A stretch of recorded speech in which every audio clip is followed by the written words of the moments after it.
Which diets are best for people with poor gut health? For people with gut conditions like IBS or inflammatory bowel diseases like Crohn's disease or ulcerative colitis? Or for people with severe dysbiosis or small intestinal bacterial overgrowth? If you do a quick Google or YouTube search, you'll be confronted with tons of conflicting information. This is very confusing territory to navigate. So I wanted to take this opportunity to share with you what I've learned about the role of diet as I experimented on myself extensively over the last 8 years in an attempt to heal myself from my own severe digestive problems. I suffered from chronic constipation, crippling gut pain, and intense bloating. Not only that, but I suffered from all the other symptoms that people tend to get when they have dysbiotic, inflamed guts. We're talking brain fog, chronic fatigue, severe depression and anxiety, and worst of all, uncontrollable weight loss.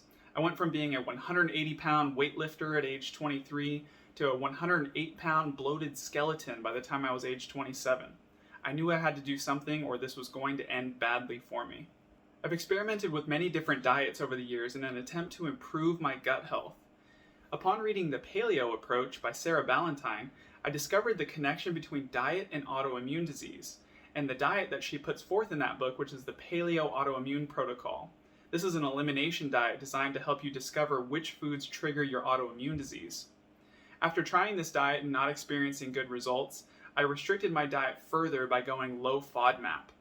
Then later, I discovered Dr. Alison Seebecker's SIBO diet, which she recommends for patients with SIBO or small intestinal bacterial overgrowth. This diet is a combination of the low FODMAP diet and the specific carbohydrate diet. Later, I ended up dramatically reducing my carbohydrate intake and increasing my fat intake in an attempt to make my diet ketogenic. I even experimented with intermittent fasting and extended fasting as well. My diet was getting more and more restrictive over time, and I was not feeling any better from doing all this experimentation. As a matter of fact, my health was only getting worse over time, and my reactions to foods were worsening as well.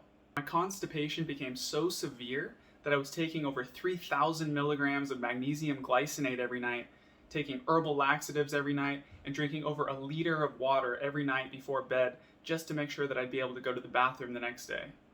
In addition to making diet changes, I also experimented with many different supplements and other interventions over the years. I tried herbal antimicrobials, I tried various probiotics from lacto-bifido blends to Prescripticis to the novel Megaspore biotic. I tried the redox supplement Restore. I also tried expensive liposomal detoxification supplements and also tried various forms of vagal nerve stimulation. The only thing that ever helped was coffee enemas. They helped dramatically with everything from my bloating and gut pain to my constipation to my mood and brain fog, but only on the day that I did them. Because of this, I became reliant on daily coffee enemas for the next several years, just to get through the day. They did help me put some weight back on though, which was much needed. After years of experimentation, the first diet I tried that ever actually made me feel good was the carnivore diet. The carnivore diet was the first diet to ever give me a significant boost in my health. It improved my energy levels to the point that I was able to start working out again for the first time in years. My mental state improved, I gained more weight, and I even took up rock climbing as a sport. But unfortunately, I was still constipated, I was still bloated, and I was still getting some gut pain on a daily basis. This didn't make sense to me at the time. I thought to myself, I'm not eating any foods that should be feeding bad bacteria, so why do I still feel bad?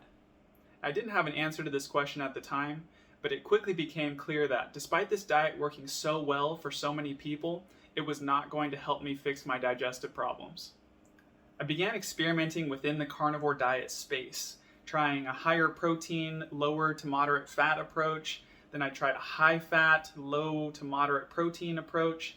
I tried a more expanded carnivore diet that included dairy and eggs. Then I even tried a super restrictive carnivore diet that included only meat and organs. I even tried eating only raw meat for several months. But no matter what I tried, it seemed like I could not get my gut health to improve. I later began to include white rice and honey into my diet since I was struggling to eat enough calories to match my energy demands eating only meat. This was still a zero fiber diet, which I handled better than any diet to date. I stayed on this diet for about a year before discovering the probiotic Mutaflor. If you've seen my previous videos on Mutaflor, then you know that this probiotic cured me of my chronic constipation in a matter of days.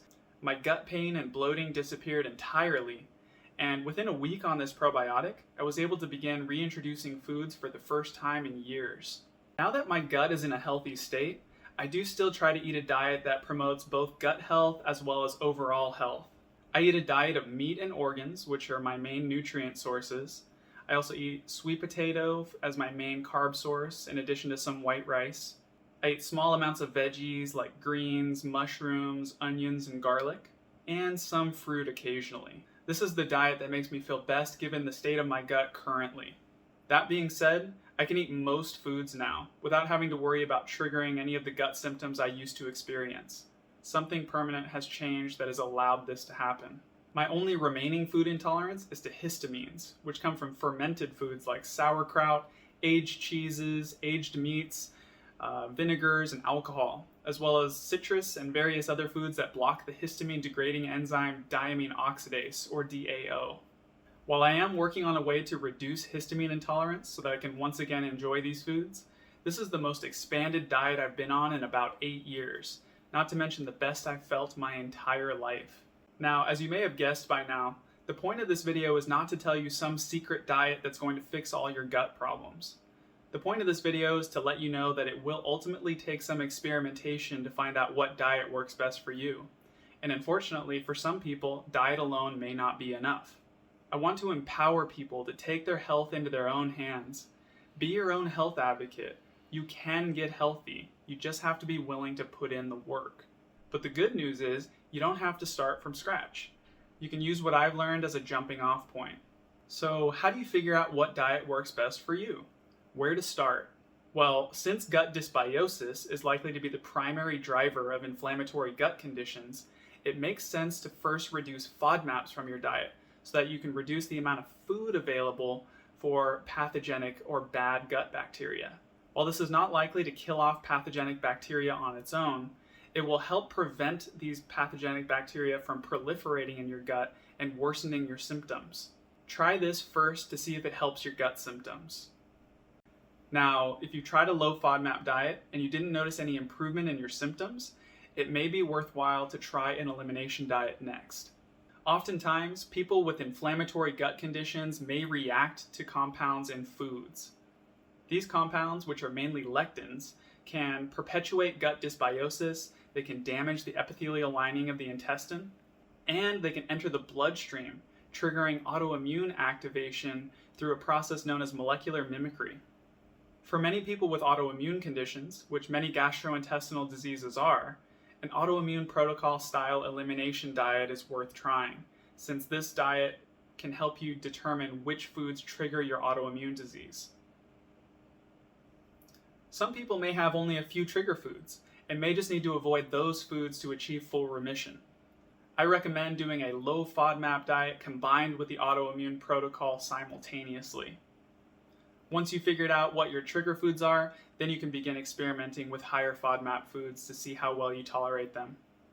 Now, if you try the low FODMAP diet and you try the autoimmune protocol and you still don't notice any improvements in your digestive health, then it's time to start getting more extreme. While there are other food groups you can try eliminating, like resistant starch, histamines, salicylates, and oxalates, I think that this is a good time to consider going full carnivore. The carnivore diet has several things going for it. It's zero fiber, zero carb, zero polyphenol, low lectin, low oxalate, and low salicylate. For people suffering from severe dysbiosis or inflammatory bowel diseases, this diet is lowest in potentially triggering compounds, and for some people may elicit complete remission from symptoms. You can also make this diet low histamine by eating only fresh meat. If you do decide to go carnivore, I also highly recommend including organ meats like liver into your diet and avoiding dairy and eggs, at least at first. If you'd like to know more about how to follow a carnivore diet and how to do it healthfully, I recommend checking out Paul Saladino and his nose-to-tail carnivore diet. Now, if you're like I was, you'll find that you react to all foods, including meat. I'm not going to get into the mechanisms here in this video, but I will say that in some cases, Increased fat consumption can lead to an increased endotoxin production and increased leakage of endotoxin into the bloodstream for some people. This can cause various problems from gut inflammation to triggering autoimmunity to skin conditions like acne. And in some cases, excess protein consumption, if that protein is not fully digested, can make its way down to the colon, where bacteria can feast on it and produce excess histamines, leading to a worsening of symptoms. In either of these cases, there's likely an underlying gut dysbiosis that would need to be addressed before any symptom relief can be achieved at all, no matter what diet you follow. In these cases, it's still a good idea to experiment with diet to figure out which foods are the least triggering for you, while at the same time trying to get enough nutrients in to promote healing. This is why I can't help but emphasize the importance of eating liver from grass-fed, pasture-raised ruminant animals, since liver is the most nutrient-dense food there is. Honestly, I feel that no matter what diet people decide to follow, they should include liver into their diets to help promote healing over time. You may find that over time, your tolerance to food increases as a result of healing having taken place. Once you discover how to reverse your dysbiosis and rebalance your microbiome, whether through herbal antimicrobials, PPAR gamma activation, butyrate supplementation, probiotics, fecal microbiota transplantation, or a combination of interventions, you should be able to finally achieve symptom relief and begin adding foods back into your diet, as I did. I plan to make videos on these interventions that actually work to fix your gut in the future, so stay tuned for that. I also want to emphasize that if you decide to embrace a diet and you don't notice any improvements in the first month or two, or you notice that your symptoms begin to get worse the longer you stay on this diet, something needs to change. This is something that I had a hard time accepting during my journey, and something that led to more suffering than was necessary. Well, there you have it. A brief overview of what I've learned through my journey experimenting with diet to heal my gut. Hopefully this video will be a resource for you in your own journey to better digestion. I also plan to make more videos in the future talking about each of these diets in more detail, so definitely stay tuned for that. If you like this video, please consider giving it a thumbs up, and please consider subscribing to my YouTube channel for future videos on digestive health, the gut microbiome, and other topics related to diet and ancestral health.